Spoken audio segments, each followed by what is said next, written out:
trying to put myself in my child's shoes in that moment. Okay, they're upset and what's going on? Well, I know I'm rushing. So like I'm such a visual like person. I pretend like I'm almost them in my head. Like, what are they seeing? They're seeing me rush around. They're seeing me, having my back to them or just like getting really snippy at them or raising my voice. None of these things are wrong. We do it. But when it's getting to a point where I'm feeling like, okay, I'm noticing my child behaving in a certain way, is there anything I can do? Well, what is this like for them? And what do I think that they might need? If I were them, maybe like pausing, turning around, saying, I see you. I understand that.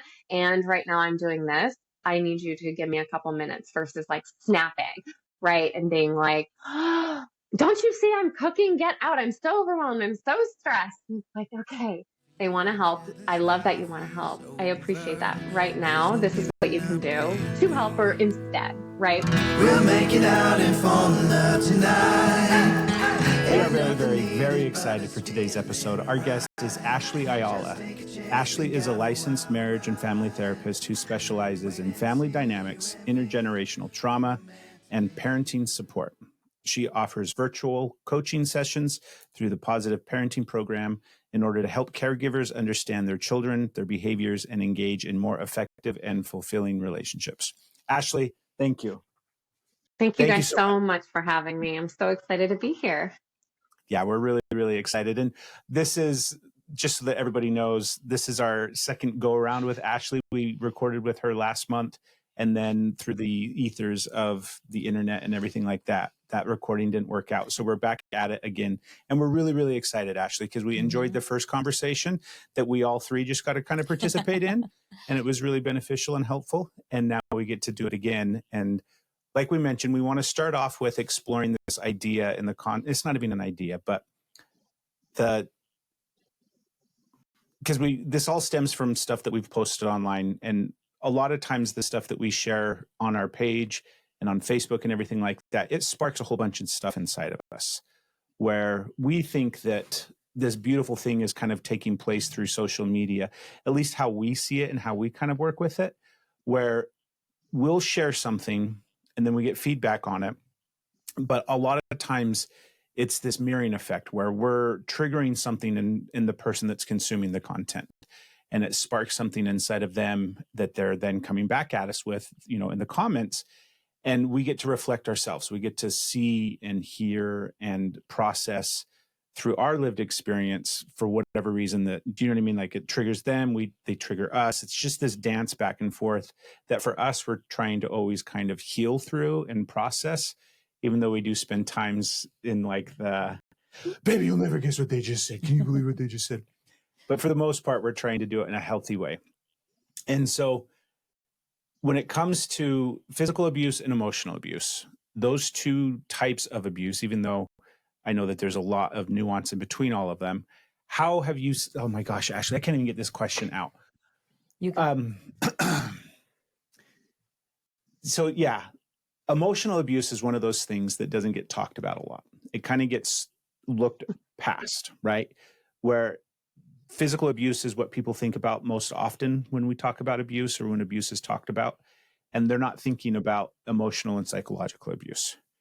And so that's where we want to start the conversation, is just having a more, like just an open conversation about the effects of emotional abuse. And why, I guess a great place to start is, why do you think it isn't more widely talked about and acknowledged? Well, I love that you brought that up, being kind of a platform or in a way creators sparking these conversations, because it does allow for a lot of different conversations to be had online and a lot of different people being privy to that information. Apart from maybe tuning into a podcast or attending a workshop in person, sometimes feeds just come across someone's social media account or whatever that might be.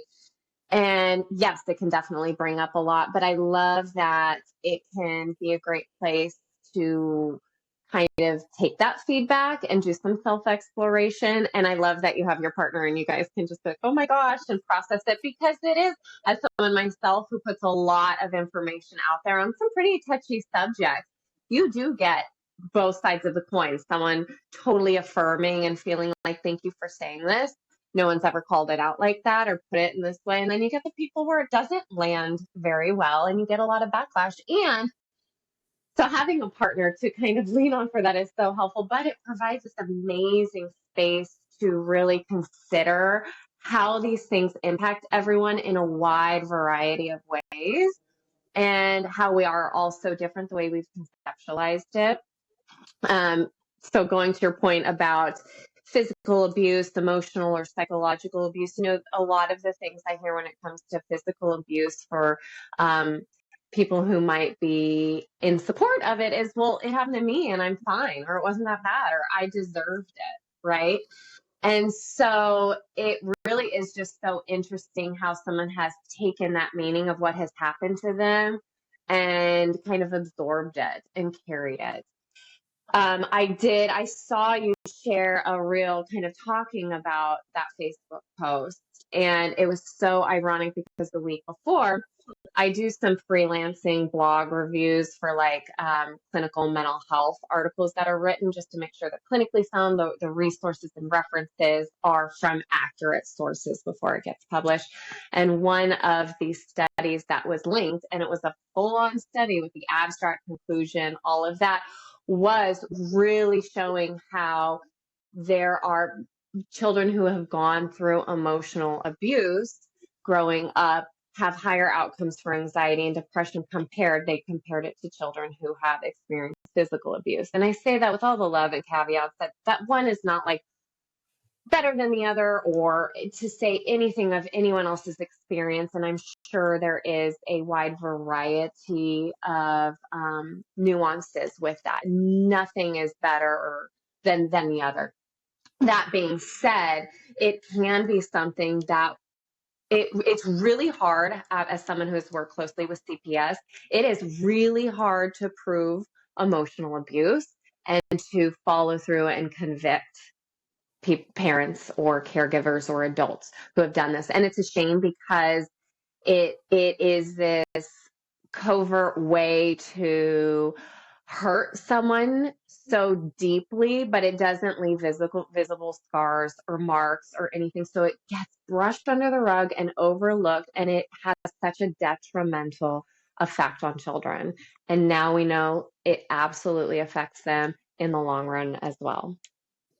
We have a background. I don't know if I know we didn't talk about it last time because we don't talk about it a ton anymore, but we came from law enforcement. So I used to be a police officer. Steph was in dispatcher. And that dynamic of, because you see emotional abuse all the time. You see psychological abuse all the time. Just as a parent, we unfortunately did all of those things.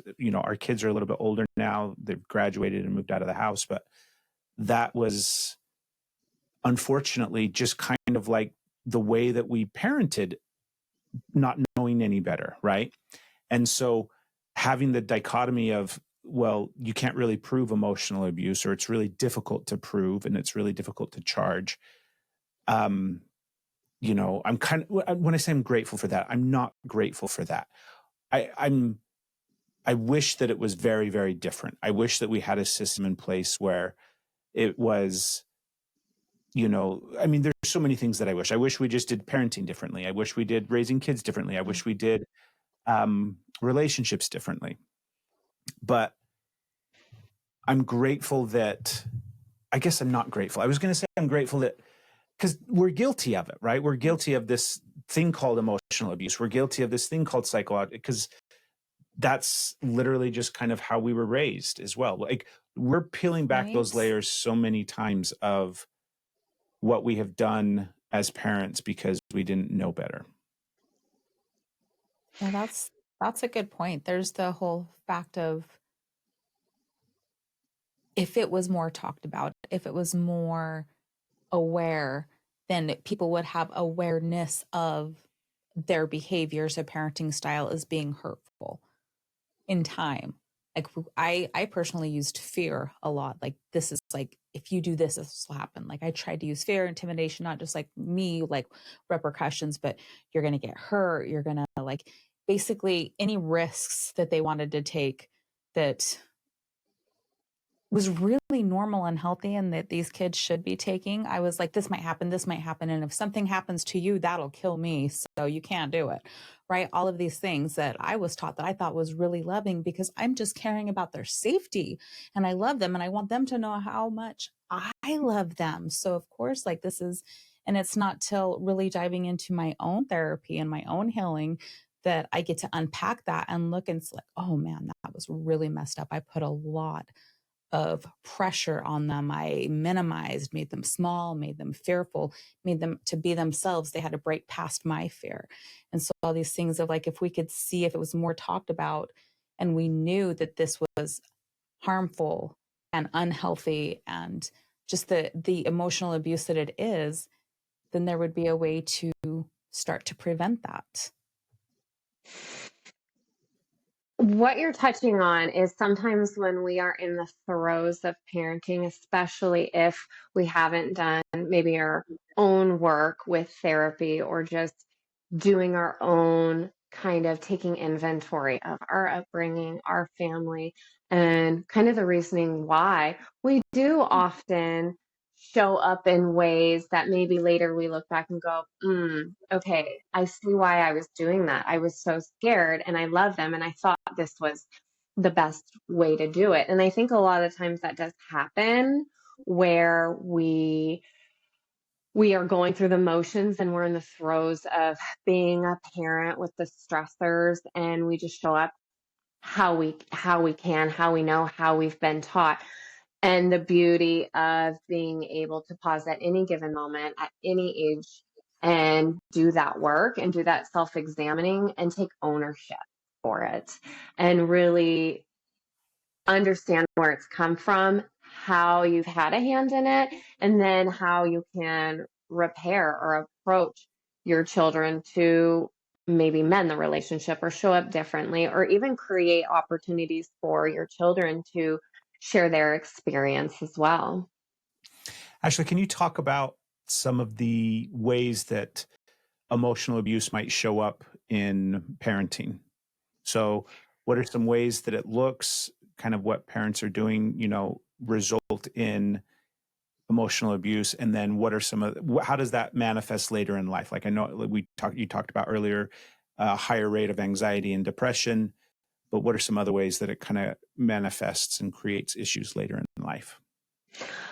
Emotional abuse can be name calling, it can be belittling, it can be um, withholding your own love and affection for your child. We often hear silent treatment, and that's not, I'm feeling angry, so I'm going to give my child one word answers for the next couple minutes because I'm angry. It's like they're following you around, trying to connect, and you are blatantly like turned away because you can, quote unquote, withhold that. You have the power to not give them your love out of punishment. Or like the name calling and belittling, for example, putting down their likes and interests, calling them, really hurtful, mean things. Even with academics, right? You'll never make it this far, or, just no one will love you or care about you if you do that. You'll never find a person who will care and love about you, or even around food, right? Name calling, poking fun of weight, things like that. There's a wide breadth of how this could show up, right? Later in life. So eating related, right? Restricting your food or not wanting to eat in front of people. If you have a parent who's saying, you'll never be loved because you're so needy and clingy all the time, you're going to be really hyper vigilant when you're in relationships and how you're showing up and really monitoring, am I, should I say I love you? Should I call them back? Should I do these things? Oh, maybe not, because then they won't care about me. And so it can manifest in so many ways, not only our own self-esteem and self-worth, but how we show up in everyday life and relationships. If you could paint, let's come up with a program right now of how do we instill healthy emotional skills in people? Because it's what we're constantly trying to figure out ourselves, right? It's this emotional maturity where we function as adults, quote unquote, in life. But the truth of it is, emotionally, I'm still like 12 years old. I'm still trying to put together the pieces of what I'm feeling in relation to the world around me and how it all kind of works. What are some things that you think would be beneficial and helpful, maybe not as the world as a whole, but maybe just on an individual basis? Like when you're trying to help somebody, a patient or a client of yours, to start to build some emotional awareness and maturity, what are some things that can be done? Whew. I had this conversation with a client yesterday, actually. It's so funny. And she asked me something along those lines, teaching emotional intelligence. And I had to stop. I'm like, okay, are we starting like at a young child, or are we starting like you want to help your parents or you want to help yourself? So I think there's a lot of clarity in that. And one thing I said is really like it can start from such a young age, teaching about emotional intelligence. I love using books, bibliotherapy to help. There's so many books written on feelings and, that directly tackle it. But even just talking about from a show or a picture in a book and saying, why do you think they're upset? Or what do you think happened between these two characters? And having your child just bring that awareness. And it can also every day life, being able to stop and go, hey, you look really upset, or I see you just threw this down. I imagine you're frustrated because, I said X, Y, and Z, and that, you didn't get to do what you wanted. And I understand that. And that all being said, I always like to pair it with that doesn't mean you have to like give in or allow all behaviors. Absolutely not. All feelings are allowed, but not all behaviors are. You can be mad and you can be frustrated, but we are sure as anything not throwing that across the room. And in fact, I'm going to have you redo this. So I'm going to make it teachable. I'm going to help you regulate a little bit because we know when we're in an emotional state, our logical brain goes offline. So let me help you regulate a little bit. Whether that means here's this whole program, right? Whether it means I'm going to like hug you, rub your back because you like that, you need that sweetness, or, we're going to turn on the music and do a dance party to like let our energy out. And then after that, we're going to go back and we're going to pick that thing up and we're going to put it where it belongs.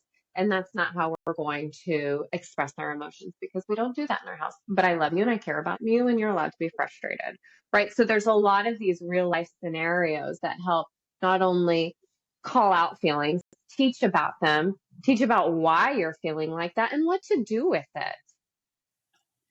So that's for the kiddos. Adults are not too much of a different story, but definitely a different ballgame. Yeah, what do you find is the biggest roadblock? I mean, I guess I could just ask myself, right? When I think about what, for me, the biggest roadblock has been, I think it's like understanding what the emotion is. There's so much of the processing where I have to intellectualize it before I feel like it's something that I'm allowing into my body to feel, which is really weird. Rather than intellectualizing it, rather than trying to pick it apart, rather than trying to figure out why I'm feeling what I'm feeling, really just trying to allow that feeling to take place, really just allowing the opportunity for my body to feel whatever it is that might be coming up for me, right? Without having to label it or attach it to something that's going on in my life. And I'm curious, go ahead. I am like loving what you're saying because, as a therapist, sometimes I'll get clients in that are like, yep, this is what happened and this is why and this is where it came from, and they can lay it out perfectly. And on paper, it's like, cool, then why are you here? Why are you in therapy? And really what gets missed a lot is that feeling is you see it intellectually, you conceptualize it, you can articulate it, but does that mean that we're skipping over the feelings part too? Or do you have awareness of what's coming up and how that lands, and have you made space enough for it? And then of course the how, which is I think kind of what you're touching on a little bit, is like, okay, there's a wide variety of emotions I feel. And then what do we do with that when we get to it? Yeah, I think that's been one of the biggest roadblocks. And we hear it a lot too from people is it's like, okay, I'm feeling this, but like, what's the point of feeling it? Do you know what I mean? What's the point of feeling sad? What's the point of feeling angry?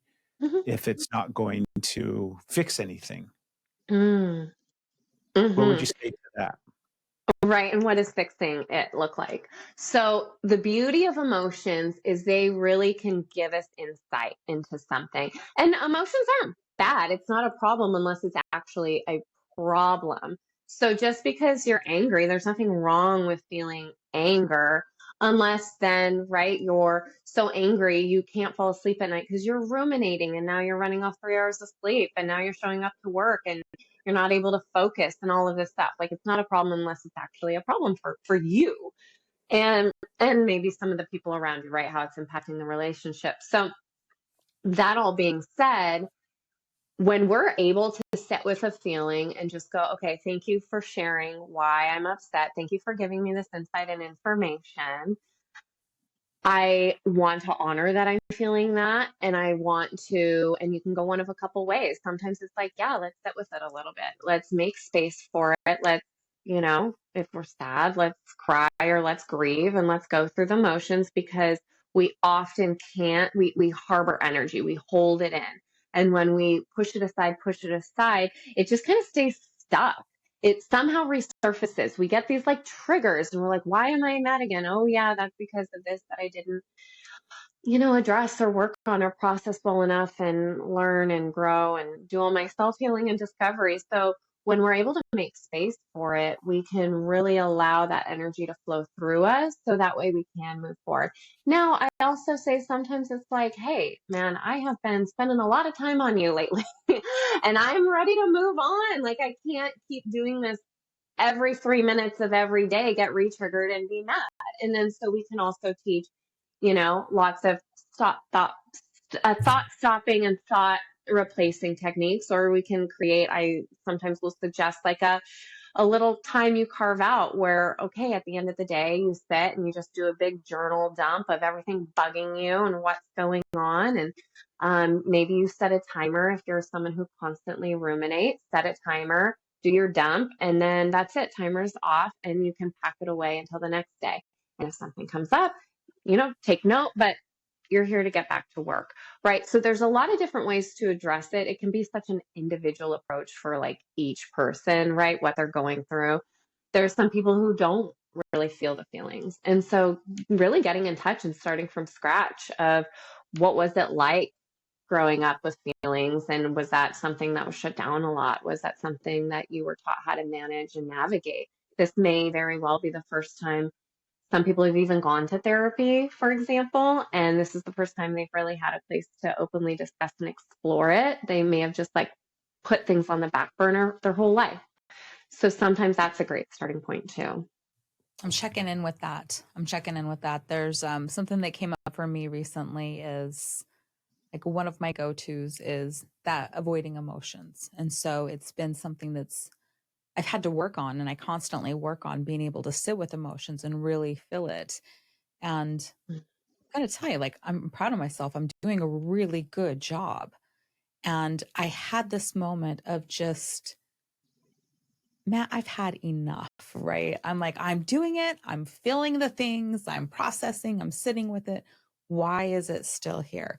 And in such a strong way that it was causing, physical pain and the way that it's manifesting in the body, and just really feeling like at one point, feeling like what I was feeling in that moment is like, it is all for nothing. It is all for nothing because I'm doing the things and I'm still getting triggered by this person's actions who is not even in my life anymore. I only get it vicariously. I'm still feeling these physical effects. I'm still like, what am I doing it wrong? Is it better to just go back to my avoidant ways and not feel it because I'm feeling it? So I know that was just in the moment. I know that was just in the moment, and I can see all the healing that I've done, and I can see all the healing I still have to do. But that didn't take away that moment is really real. And I've heard people echo that back. I'm tired of it. I've done it and it's still bothering me. So how would you approach that one? You're so funny because I was so pissed yesterday. I I had this like whole triggering moment. So long backstory. I don't have a relationship with my biological dad since I was little. Total like abandoned, like just don't know where he is, anything like that. Haven't heard from him. No clue. Girl, I have been through it. I have bawled my eyes out to sleep. I have done like all the things, therapy, journaling. I have done the things. I am 35 years old. Like this has been decades of me doing the work. And I got triggered yesterday and was so mad and like mad because I was feeling sad. Like what could have been? What would my life look like? Right. And I got so mad because I was like, I am tired of feeling like this at the hands of someone else who's like not even around. Why am I still being like pulled into this emotional state when like, right, then there's all this resentment when he doesn't, you know, he's living his life, whatever. But exactly to your point of like, I've done it. Why are you back again? You know, how many times is this going to happen? I'm a little one personally, like, you know, my clients are like, oh, what should I do? Or how should I handle this? And I'm always like, do I pull out the Ashley or the therapist Ashley? Right. Because I'm a little bit more like hard assed about these things. So my internal dialogue's a little bit rougher to push some of that stuff back. But what I will say is a lot of times changing the meaning, changing how we have assigned what has happened to us. And this is, again, this takes years and years, so this is not easy to say, but like really finding empowering meaning behind where you are in your life and what you've maybe overcome, or how resilient, or the beautiful life. Like I've been able to marry a wonderful husband who's amazing with our kids, who would never repeat that same cycle at all. And just being able to kind of shift it and be like, what a bummer he's missed out on like a wonderful, beautiful human being, that person being me, right? Totally not my fault. I have this wonderful life and it's just such a shame he does not get to be a part of it. You know, sure, it's sad. Sure, it's a bummer. I honor that. I understand it, but I'm doing great. Right. And so, and for that one, that's that. But really shifting the meaning and association you've tied to what has happened, it doesn't take away the event, but it changes the way our brain kind of wires and responds. Because if we're feeling like, sure, we're like a victim, or we have been harmed, and we're feeling like we have no power, we have no control, starting to, that's every time you think about it, that's the feeling you're going to get. And it can be very overwhelming and scary. And then, of course, we behave a certain way. And so how can we change the meaning? And that story can be yours to write. Hey, everybody, we just wanted to take a minute and push pause real quick to thank you for being here and listening to the Steph and Craig Show. We know there's a lot of options out there when it comes to podcasts, and we are incredibly grateful that you chose us. The things that we have heard on podcasts have helped both of us in our healing journey. So we believe that they're incredibly powerful. And we have an important mission with this podcast that we need your help with. Head over to YouTube and search out The Steph and Craig Show. Be sure to click on the subscribe button, and don't forget about the little bell for those notifications so that you don't miss an episode. One other thing you can do is share it with somebody, whether it's this episode you're listening to right now or one of the other episodes that you've really enjoyed. We love you, we care about you, and we're on a mission to help you create better relationships and live your best life. Because we believe we all do better when we heal together. Now let's get back to the show. I love that. Reassigning meaning also changes like the present, it changes the outcome, because when you have this meaning of it, it's also going to have this trickle down, it's causing this. So if you're reassigning the meaning, changing the meaning is changing the outcome.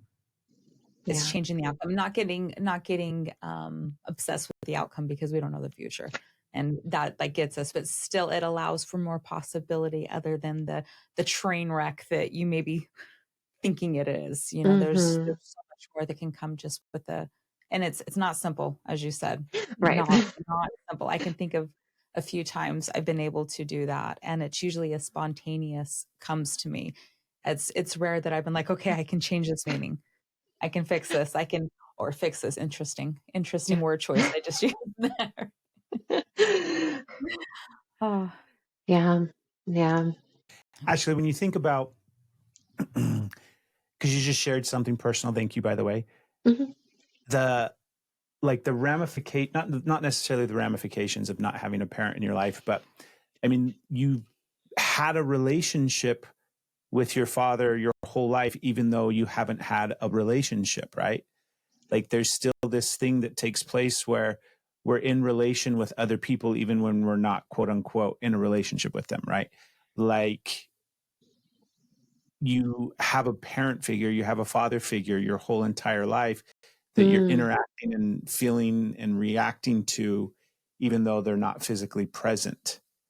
I mean, that is, when I sit and think about that, because it's the same thing, like if you have,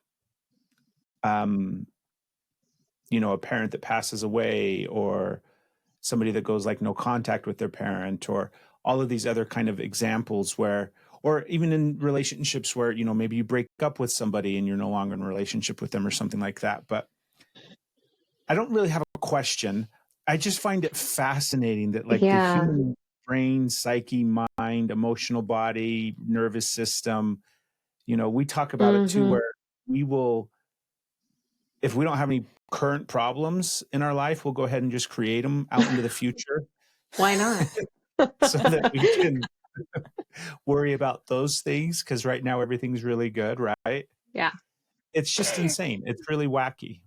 Yeah, I never really thought of it when you were saying it like that. Yes, the figure's still there without actually really being there. And what is interesting, just to kind of pull it out a little bit, is even when, like when I've worked with children, even when the relationship has been so bad, I mean, going back to abuse and all of that, even in the context that it's actively happening, and or even later when the child is an adult, right? We still yearn for that relationship. We still deeply love a parent that is harming us, hurting us, or has harmed and hurt us. And it's just so interesting that I think a lot of the response sometimes is that we have to put up a wall or a guard in order to protect ourselves from feeling sadness. I have a lot of anger for my dad, but of course, underneath, it's all just complete sadness and disappointment and loss and grief. It's terrible. And we do this as human beings. When our parents get divorced, we have this, I think it's called like the Cinderella or fairy tale. I forget the clinical term, but pretty much that we want them to get back. We wish it would just be like a fairy tale and they get back together and we go back to how everything used to be for the most part, right? And it's like, oh, well, it was actually really bad and they shouldn't have been together. Our parent was very harmful to us. And yes, it might be beneficial that they're not necessarily in our life, but we yearn for what could have been and what should have been. I believe that everybody has something to heal from, right? Even if you had what you frame as the most idealistic, perfect childhood. I think regardless, you're not getting out of childhood without something to heal from.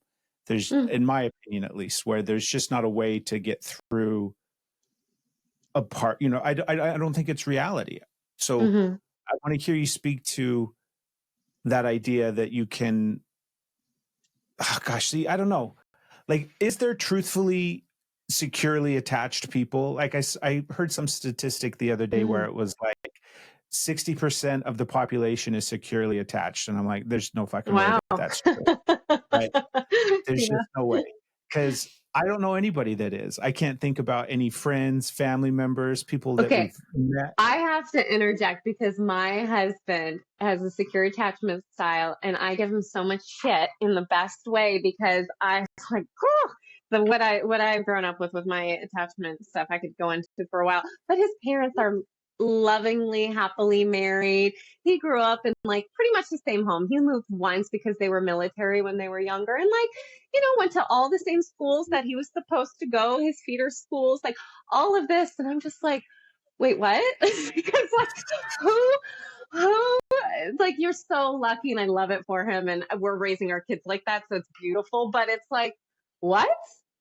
Not in my world. So, yeah. Does he still have, quote unquote, obviously we don't need to go into his personal story or his life or anything, right? But does he's still got stuff from childhood he's got to process and work through, right? I think, I wonder if this just comes, I'm thinking how to word this, right? Like we all have different tiers of stuff based on our like we all have different personalities and our own traits and temperaments that we can withstand. And so I'll go to this word resiliency, right? People will be like, kids are resilient. And that's bullshit. That's not a blanket statement that we can put on children. There's a higher levels of a person being able to be more resilient. So someone being able to have the tools, have the bandwidth to handle stressful or tricky or sometimes traumatic situations a little bit more effectively, come out a little less scathed, to be perfectly, kind of layman's terms, unscathed, than maybe another person. And that really relies on having one healthy attachment with a caregiver, primary caregiver. Now, that being said, to your question about like my husband, he has stuff, right? Like little things that have happened, not necessarily like with his parents or whatever, but just life and interactions and just all of that. But he's very much able to manage them effectively because he came from a home where his parents were available, emotionally attuned, and met his needs the majority of the time. And that's what builds secure attachment. Yeah. I'm a therapist, so the people coming in often are healing from stuff. So again, this 60% of people, it's interesting, right? Yeah, just shaking your It's imaginary number. right. But that doesn't mean that we don't have different bandwidths and we aren't all healing from stuff. What is healing and what does that look like? And maybe someone's healing and goal might look a little different than the next person's healing and goal, without categorizing what's better or worse, right? Well, I think it also is important because if you would have asked me 15 years ago if I needed healing and therapy, I'm good. I would have honestly assessed myself as somebody, like if you read off securely attached or, mentally well or whatever definition we would want to throw at it, I would be like, yeah, I pretty much check all of those boxes. There's a lot of stuff that I was just naive to, unaware to. It wasn't, yes, there were things that I wasn't looking at, things that I didn't want to look at, right? Definitely putting my head in the sand for some things. But honestly, there were things that I just didn't have awareness of where I thought that I was fine. I thought that I was healthy. I thought that I was balanced. And so I think a lot of times too, it goes to it's not, I'm at a point now where I'm not saying, I don't know. I could be completely insane. I feel like I could be completely off my rocker and I have no idea. Right. I feel like, it's really dependent upon not just what you've lived through and what you've gone through, but also I think where you're at, because our perspective shifts so much. The mind and the body are a wonderful thing the way it can protect us.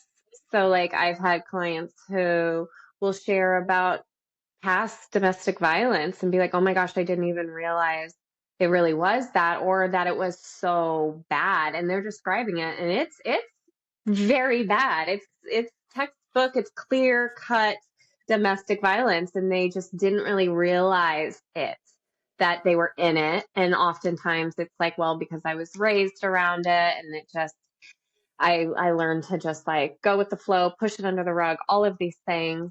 And so sometimes we don't really realize how things have impacted us. We kind of just go through our life. And,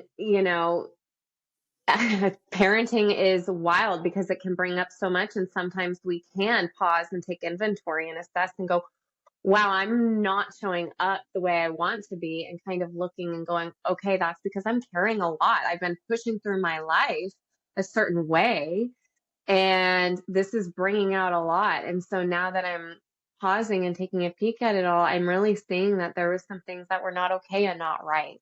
And there's a lot to heal from that as well. And even things that maybe if you're looking at that story versus like someone else's, you might go, okay, well, I didn't experience domestic violence. I thought I was also okay. But, after taking a peek and peeling back the layers, I'm noticing that there was a lot of unhealed stuff and a lot of ways that people, boxed me in and created a certain narrative for me that I've absorbed and I've been carrying. Um, Going back to the emotional abuse, oh, your parents saying you're not going to be loved, you're not lovable enough to, ever find someone. Well, then when you finally look into that and it's like, I'm showing up in my relationships, I'm having relationships, they seem to be functioning, but I actually don't like how I feel in them. And I think it's related to this. That is also very important to explore and heal from as well. How old are your kids? 8 and 5. Okay. We recently, our youngest son just graduated high school and he turned 18. And we were Congratulations. talking about this. Thank you. We were talking about this the other day, where what it feels like is like simultaneously I'll be parenting him, right? I don't even know if that's the right word or not, right? I'll be Yeah. involved in I'll be in a relationship with my son, trying to understand what he's going through, as well as like trying to help Yeah. him go through whatever it is that he's going through. And I'm recognizing so much that at the exact same time, I'm processing through a lot of what I was going through at that time in my life. So at 17, 18 Wow. years old, I'm really finding that I'm reflecting a lot about what's happening at that stage in my life. And it was Yes. this weird dynamic where all the things that he was like upsetting me with and, triggering me, I had to really pause and reflect and look at and be like, is this how I felt when I was 17? Like, is this really coming up and I'm seeing it in him because this is really what I was feeling? And it's weird because we have such different, like his life at 17 years old is much, much different than my life is at 17 years old. But yet emotionally, it feels very similar. And so I wonder if, your kids are 8 and 5, you said. Have you found that you've experienced some of that similar thing where, you might be processing something that you're challenged by as a parent, or do you see that in your work as well? I cannot nod my head enough when you're saying this. I'm over here like, yes, yes, because I'll get to that second question about me in relationship with my own kids in a sec, because I want to touch on you sharing that you are entering you're not only entering his world, but in a way that puts you like in his shoes is the best way to put it, kind of back in time. And what I love about that, and what I love even working with clients when they're teenagers, it's an interesting time. And I think when we're able to reference back to when we were in that at any age, but especially during that teen years, it can really give us a lot of insight, because we often go, oh, they don't want to be with me, or they're being rude, or I don't know what they like anymore. I'm trying to connect. They want nothing to do with me. And we take it hard because we want to connect. We love our children and all of this. But also, just going back and being like, remember when you were that age, what were you doing? What was it like for you? And how would you have wanted your parent to show up for you? What would you have needed? And are you seeing any parallels in the way your child might be communicating that? Or when you kind of lean in a little bit, what could you do that maybe you would have wanted from your parent handling a certain situation? So I love that, because this is what I do, like a lot of times with my own kiddos. And I know the last time we kind of spoke, I was just like, oh my gosh, it's such a double-edged sword being in the mental health field and being like a family expert and all this stuff, because it's exhausting constantly looking at my own actions and not questioning everything that comes out of my mouth, every single move I make, because I'm always wondering how it's going to affect them. And it's just debilitating as just being my own parent, my own self. But one thing, and so I've been working on that, but one thing I've been doing and that I do is trying to put myself in my child's shoes in that moment. Like, okay, they're upset. And what's going on? Well, I know I'm rushing. So like I'm such a visual like person. I pretend like I'm almost them in my head. Like, what are they seeing? They're seeing me rush around. They're seeing me, having my back to them, or just like getting really snippy at them or raising my voice or like not having a moment to like address them. And none of these things are wrong. We do it. But when it's getting to a point where I'm feeling like, okay, you know, I'm noticing my child behaving in a certain way. Is there anything I can do? Well, what is this like for them? And what do I think that they might need? If I were them, maybe like pausing, turning around, saying, I see you. I understand that. And right now I'm doing this. I need you to give me a couple minutes versus like snapping, right? And being like, oh, don't you see I'm cooking? Get out. I'm so overwhelmed. I'm so stressed. And it's like, okay, they want to help. I love that you want to help. I appreciate that. Right now, this is what you can do to help her instead, right? So going back to like, I love that you said kind of putting yourself in there. What was that movie? Was it John Malkovich? Did you guys ever see that? Was it the Being John Malkovich? I think so. Where he like would go, someone would like go in his head and it would be like what he saw during the day. Yeah. There was like some weird door somewhere in this office building where if you go Yes. through this door, then suddenly you're inside John Malkovich's head. Yes. Yeah. Yes. Okay. Such a random reference, but that's when I say visual, that's what I imagine, like being in my child's body. I really think that because we're also navigating this point of our life where it's like this midlife crisis time period, right? We're in our mid 40s, and the last few years have been a lot of tumultuous change in our life, both like positive, you know, self-initiated growth and change, and then also just the way life often serves up change for people. And the more I draw parallels between my experience, because I really think like my teenage years, like I keep referring it to, because we've got this teenage son, right? And obviously we've had 4 or 5 years of him being a teenager, and it's been fun. It's been a lot. We had like 3 teenage girls before that as well, right? He's our last child. So we've gone through this a lot. And I see so many parallels between that time period of my life when I was a teenager, where I'm questioning everything. I'm like angry at a lot of different things. I'm pushing against my parents. I'm, you know, also embracing just trying to be myself more and more, right?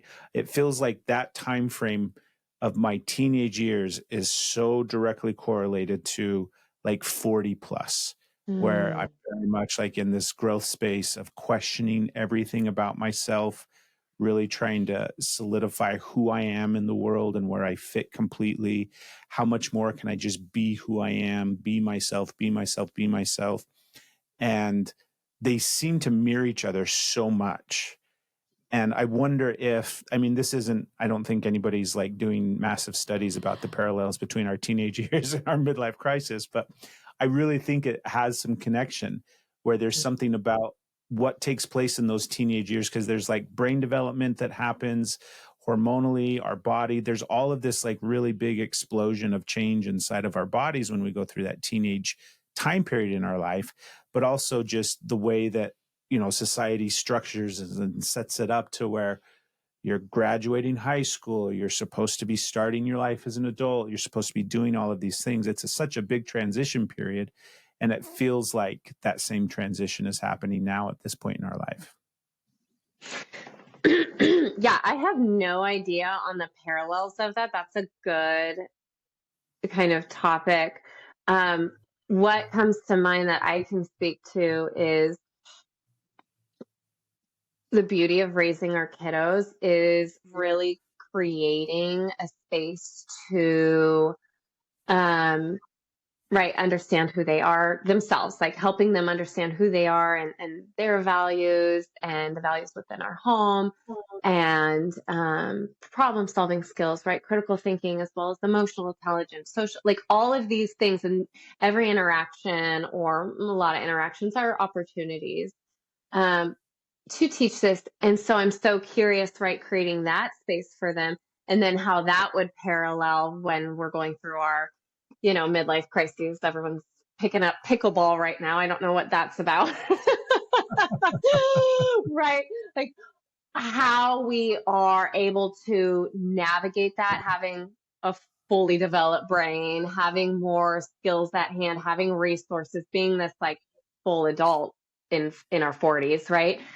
And if we have gotten those kind of fundamental building blocks and scaffolding during that time to be able to like plop it in now as well and kind of navigate the change that you're going through. That's kind of my only thoughts, but we want to take a moment and really thank you for sharing your time with us. We know it's a valuable asset that you have, and we're honored that you're spending it with us. We both have experiences over the years where podcasts have helped us and influenced us greatly. That's why we're so passionate about podcasting, and we have a big mission with this show. We aim to reach over 1 million people, and we need your help. If you wouldn't mind doing these 3 things, it will help us grow and expand and reach more people. First off, subscribe to the podcast wherever you're listening. You can click the notification button as well so you don't miss an episode each time a new one is released. Secondly, if you would take a minute and leave us a review, that helps the podcast grow and expand as well. And last up, share it with somebody who you think might benefit, because we believe we all do better when we heal together. That's it. Thank you. We appreciate everything. Now back to the show. That fully developed brain part of it, because it's me also making peace with like, my brain wasn't fully developed, and in a large part due to trauma, I think, and the different things that I had to kind of navigate and experience as a child. And so I'm curious too. I wonder if it's like, because they talk about your brain not fully being developed now until somewhere along the lines of like in your mid-20s or something, right? mm-hmm. The neuroplasticity of our brain and all of these kind of different things, I believe, and it's based off of like Craig science, right? It's not necessarily anybody's, but I believe that the brain doesn't ever stop developing. And so it makes a lot of sense to me that at this point too, I'm also still evolving, still growing, still kind of like turning on parts of my brain, especially with all the work that we've done with healing and tapping into emotions and being able to process and flow.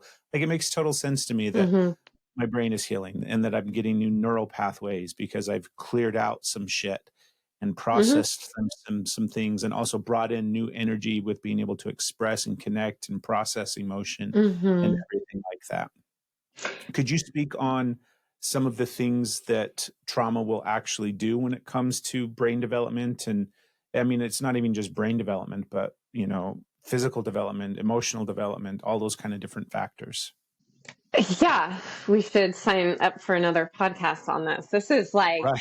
It's a lot, but to try to summarize somewhat, there's something called the ACEs, Adverse Childhood Experiences. And really it's That's different the types test, of, isn't it? yep, there is a test on it, and it pretty much covers, it asks a bunch of questions about your childhood, the upbringing, lots of abuse, things like that. And there is a strong link between when your ACE score goes up, the number of not only mental health, but physical health factors also increase. So heart disease, diabetes, for physical, obviously lots of mental health concerns as well. So there is a strong link. If someone's listening and wants to do a deep dive on ACEs and all the ins and outs of that, it's phenomenal to learn.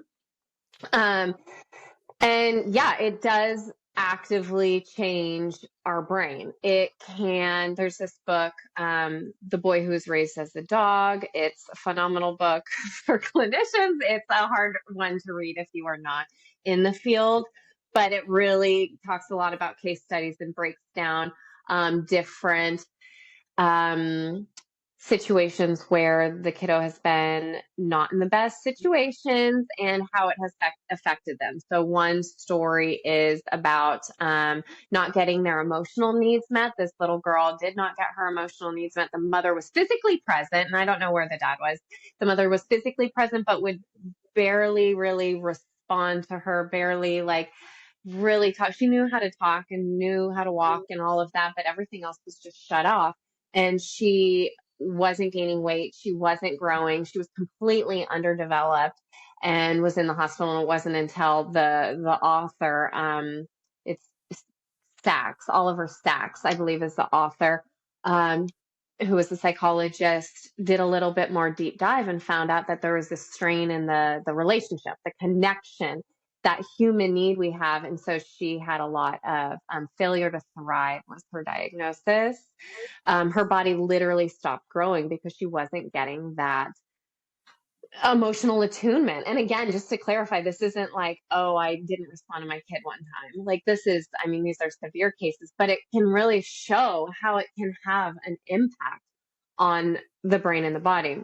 And then also what you were touching on earlier with how our brains are always growing. We are completely able to rewire our brain any chance we get. Neurons that fire together, wire together. So when we think certain thoughts, our brain wants to make things as simple and easy as possible for us. It wants to be on autopilot in a lot of situations. So when we, think about a certain person or situation, our brain reminds us, remember this happened, and then remember you felt like this, and then you're angry. And it's like happens in like milliseconds. You don't even realize it.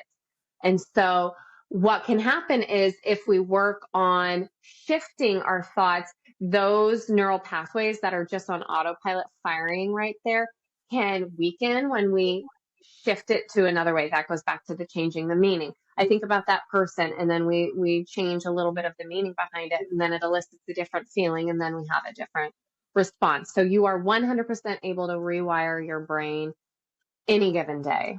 I want to ask you one more question.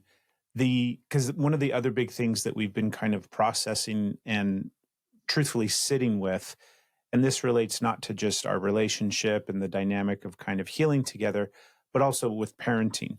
Because we just had, like we said, our son graduated, our daughters came out to Tennessee, and we got to spend like an entire week with them. We had this really beautiful hangout, and then they go back to Utah, and we sit and process everything.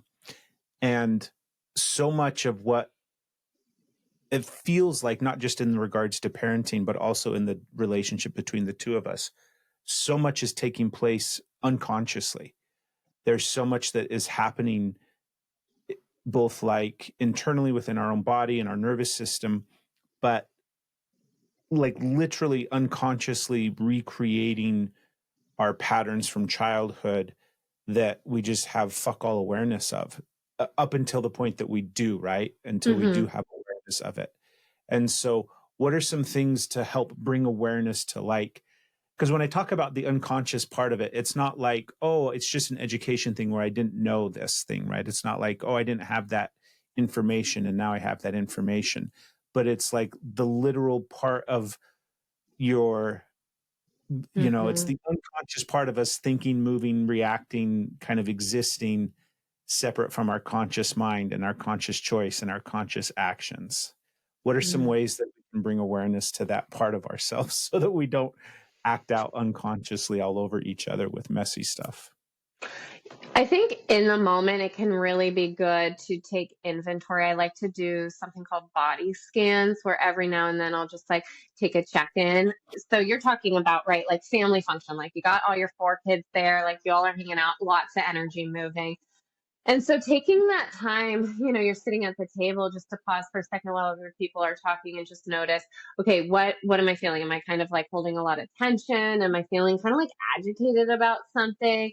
Am I feeling like I'm clenching my jaw or noticing that I'm doing that right? And just kind of scanning what's going on. There's a lot of energy, I'm starting to feel like maybe a lot of negative energy, or maybe it's just like just overwhelm, or I'm feeling the need to like really participate and jump in. And so I'm a little just like buzzing right now, for example, whatever is coming up for you.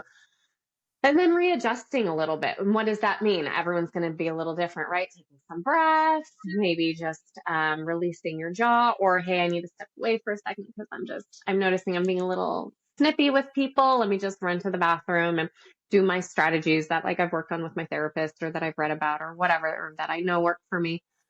And then coming back to it and really trying to be mindful. And I know with you guys, like having that relationship sounds like it is so strong. I mean, the fact of your kiddos still come back to you is a beautiful thing. And so I would almost take a leap of faith to assume like it's important for you guys to have a good relationship and have this connection.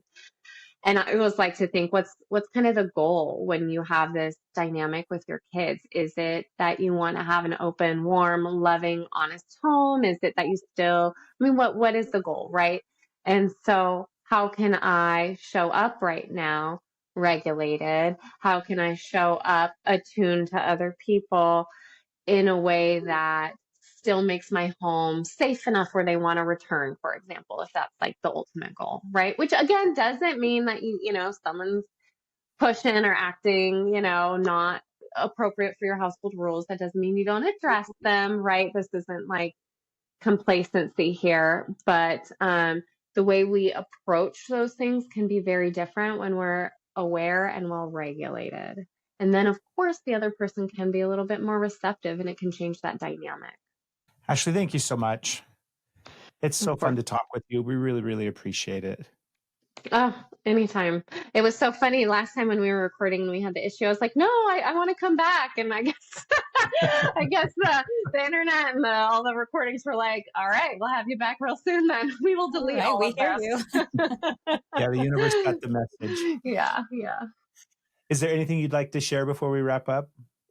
No, I just appreciate having the space and being able to have these open conversations. Thank you so much. We'll be sure to share all of your info down in the show notes. And everybody, thank you for tuning into the podcast. We really appreciate it. Baby, you want to throw out the tagline? Yes, we expect the best and plan for the greatest. I said we expect the best, plan for the greatest. Thank you, everybody.